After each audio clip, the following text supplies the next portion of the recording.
బాధను మర్చిపోయి కూడా మళ్ళీ ఇమీడియట్గా మీతో మమేకమై ఎంపీ ఎలక్షన్లో కూడా పార్టీ గెలుపు కోసం కృషి చేయాలని ప్రయత్నం చేస్తున్న మీ నాయకుడు ఆనంద్ గారికి సభాధ్యక్షులు, వారితో పాటు గౌరవనీయులు, మనం కేసీఆర్ గారి గురించి వింటూ ఉంటాం, చెప్తూ ఉంటాం, కథలు కూడా చెప్తూ ఉంటాం. కానీ కేసీఆర్ గారికి తగ్గ తనయుడుగా కేటీఆర్ గారు రాష్ట్రంలో ఒక గుర్తింపు తీసుకురావడమే కాదు, అందరు అభిమానాన్ని చూరగొన్నారు.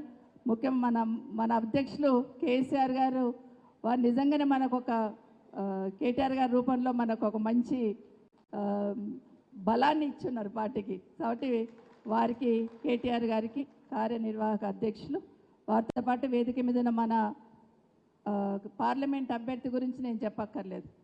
ఎందుకంటే కాసాని జ్ఞానేశ్వర్ గారు నాకన్నా ముందు నుండి రాజకీయాల్లో ఉండి ఇక్కడున్న ప్రాంతంలో ఉన్న ప్రజలందరితో మమేకమైపోయి కష్టాలలో సుఖాల్లో నేనున్నా అని చెప్పి తను సంపాదించిన డబ్బులతో, రాజకీయంగా సంపాదించిన డబ్బులు కావు, తను వ్యక్తిగతంగా వ్యాపారం చేసి సంపాదించిన డబ్బులతోనైనా తనకున్న దాంట్లో ఎవరైనా వచ్చి అడిగితే సాయం చేస్తూ నేనున్నానని భరోసా ఇచ్చేవాడు కాసాని జ్ఞానేశ్వర్ గారు.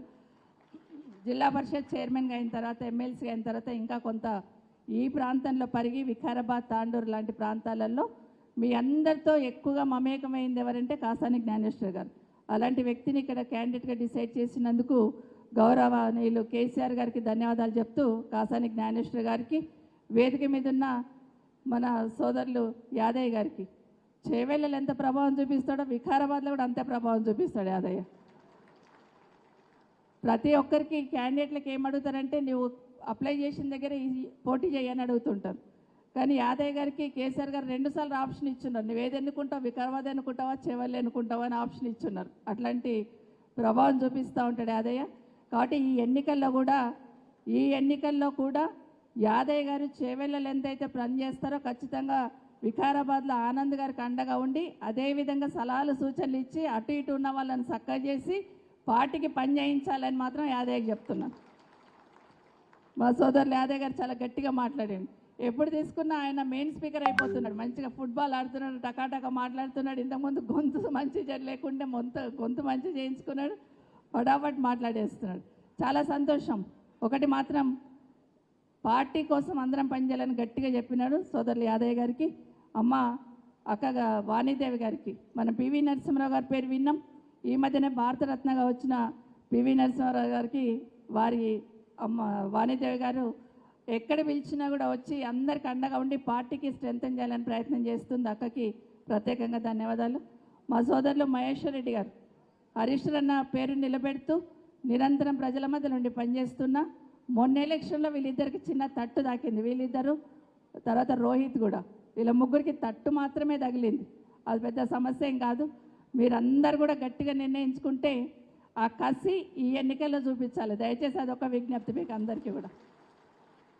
సో వారితో పాటు వేదిక మీద ఉన్న సోదరులకు అందరికీ కూడా, తాండూరు నుండి రోహిత్ లేడు కాబట్టి శ్రీశైల రెడ్డి గారు వచ్చున్నారు. వారితో పాటు నాగేందర్ గౌడ్ గారు, విజయ్ కుమార్ గారికి వాళ్ళందరికీ ఒకసారి అభినందనలు చెప్తాను. ఎందుకంటే జిల్లా పరిషత్ చైర్మన్ పార్టీ మారగానే 14 మంది జెడ్పీటీసీలు పార్టీకి అండగా నిలబడ్డారు. థ్యాంక్ యూ సో మచ్ అండి. మీకు అందరికీ అభినందనలు తెలియజేస్తున్నా. ఎన్ని రకాలు బెదిరించున్నా, ఎన్ని రకాల ఆశ చూపించున్నా కూడా మేము కేసీఆర్ వెంటనే ఉంటాం, కేసీఆర్తో నిలబడతామని గట్టిగా నిలబడ్డారు మన జెడ్పీటీసీలు. గట్టిగా చప్పట్లు కొడదాం. అందులో ఏమే కూడా ఒకటి. సో అదే చెప్తున్నాను. ఇక్కడికి వచ్చిన వేదిక మీద ఉన్న పార్టీ అధ్యక్షులు కానీ, గ్రామ శాఖ అధ్యక్షులు కానీ, గ్రామంలో ఉన్న మాజీ సర్పంచులు, ఎంపీటీసీలు, వివిధ హోదాల్లో పనిచేసిన వాళ్ళందరూ కూడా, అందరికీ కూడా మరొకసారి ప్రత్యేకంగా నమస్కారాలు తెలియజేసుకుంటూ, ఈరోజు ఎన్నికలు జరుగుతున్న సందర్భంలో ఎక్కువ అక్కర్లేదు, మన వికారాబాద్ని ఒక్కసారి ఆలోచించుకుందాం.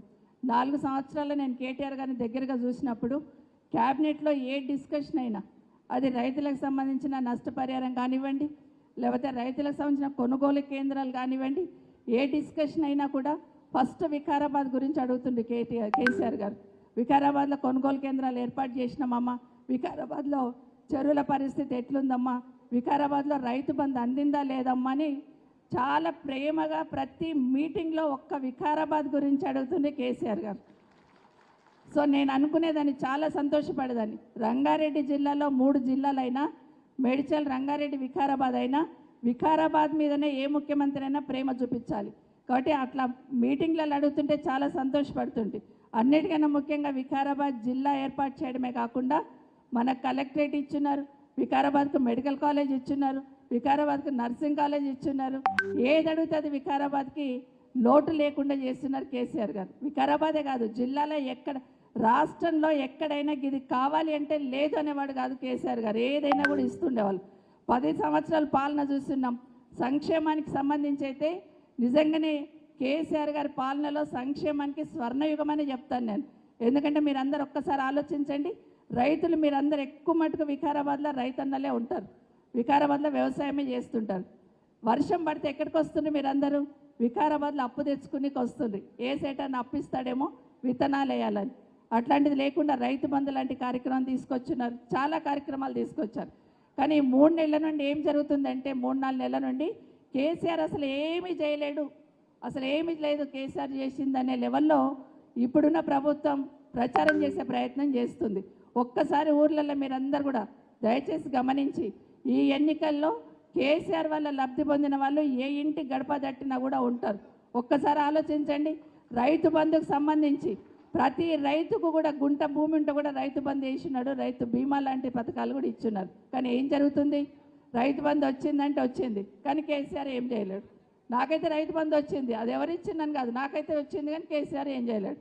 నా ఇంట్లో మా ఆయన చనిపోయాడు, రైతు చనిపోయాడు, కానీ 5 లక్షలు వచ్చింది నా ఇంటికి, కానీ కేసీఆర్ ఏం చేయకపోయి. ఇంట్లో బిందె బయటకు పెట్టకుండా నల్లకడ పోయి నీళ్లు పట్టుకుంటున్నాం, ఇంట్లోకే నల్ల వచ్చింది, కానీ కేసీఆర్ ఏం చేయకపోయి. 200 పెన్షన్ 2000 నెల నెలకు వస్తుండే నాకు, కానీ కేసీఆర్ ఏం చేయకపోయి. ఇది ఊర్లో జరుగుతున్నది ఇదంతా. దయచేసి మనం ఉన్నప్పుడున్న పథకాలన్నీ కూడా, ఆ రోజు మన ప్రభుత్వం ఉన్నప్పుడున్న పథకాల లబ్ధిదారులు అందరి గడప దొక్కుదాం. కేసీఆర్ గారు చేసిన దాన్ని గుర్తుపెట్టుకొని మరీ చెప్పుదాం. ఇదే ఈ రోజున్న ముఖ్యమంత్రి గారు ఇదే వికారాబాద్లో నడిబొడ్డున నిల్చొని ఏం చెప్పాడు?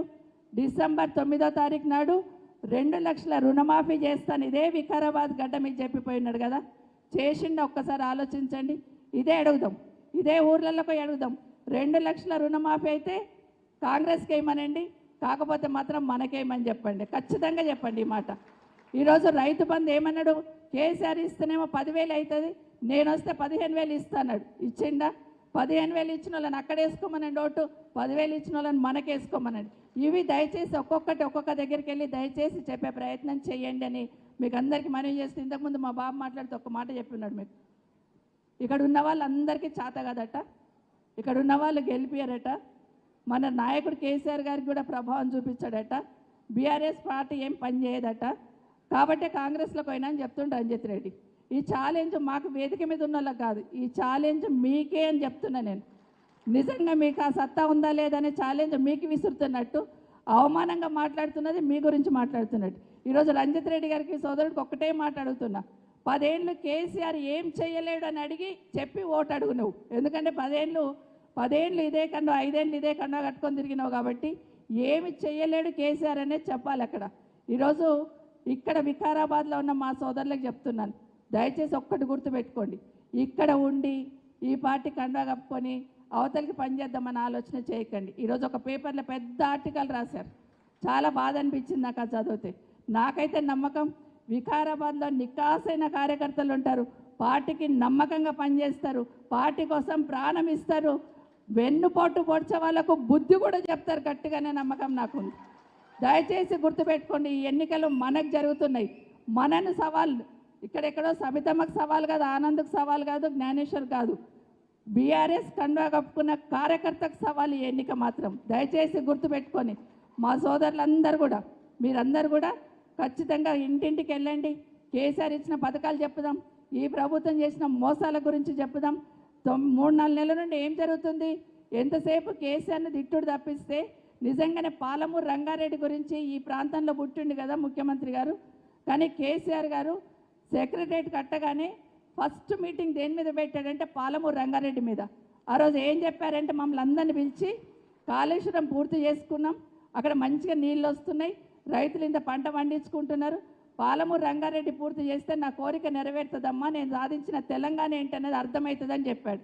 కాబట్టి ఫస్ట్ మీటింగ్ సెక్రటరేట్లో పాలమూరు రంగారెడ్డి గురించి పెట్టారు. కానీ ఈరోజు 4 నెలలు అవుతుంది, ఒక్కనాడు కూడా కనీసం పిలవాడు, వాళ్ళని మాట్లాడాడు ఆఫీసర్లను. ఆ పాలమూరు రంగారెడ్డి ఎక్కడుందో తెలియదు, కాలువలు ఏడుదో వాళ్ళో తెలియదు, రిజర్వాయర్లు ఎంతవరకు వచ్చినా కూడా ఆలోచన లేదు. ఎంతసేపు కొడంగల్కి డబ్బులు ఇచ్చుకుంటున్నావు తప్పిస్తే మరి వికారాబాద్కి ఎందుకు డబ్బులు రిలీజ్ చేయం? కొడంగల్కి ఈరోజు కోట్లు రిలీజ్ చేసుకుంటున్నావు, తాండూరుకి ఎందుకు ఇవ్వరండి ముఖ్యమంత్రి గారు? అదే పరిగికి ఎందుకు ఇవ్వరు? పక్కనున్న పరిగికి ఒక్క కొడంగల్ పచ్చగుంటే చాలు, కొడంగల్ మాత్రమే బాగా చేసుకోవాలని 3 నెలల్లో మీ నిజ స్వరూపం చూపించున్నారు. కానీ మరి వికారాబాద్ జిల్లా అంతా కూడా నాది అనే ఆలోచన ఎందుకు రావట్లేదని ఒక్కసారి ఆలోచించమని మీకు అందరికి కూడా వికారాబాద్ వాళ్ళకి చెప్తున్నా. ఇప్పుడు కర్రగాచి వాత పెడితేనే నెక్స్ట్ సెట్ అవుతారు, లేకపోతే వికారాబాద్ని వదిలేస్తారు, పరిగిని వదిలేస్తారు, తాండూరుని వదిలేస్తారు. దయచేసి గుర్తుపెట్టుకొని మీరందరూ కూడా మొన్న ఎన్నికల్లో అవతల పార్టీకి 12,000 మెజార్టీ ఇచ్చారు.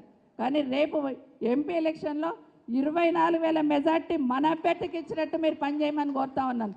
మీకు ఏ చిన్న సమస్య ఉన్నా సబితమ్మకి పని ఉంది అంటే పరిగెత్తుకొస్తాం, ఎవడి మీదన్నా కేసులు పెట్టినా పరిగెత్తుకొచ్చి మీ దగ్గర నిలబడతాం.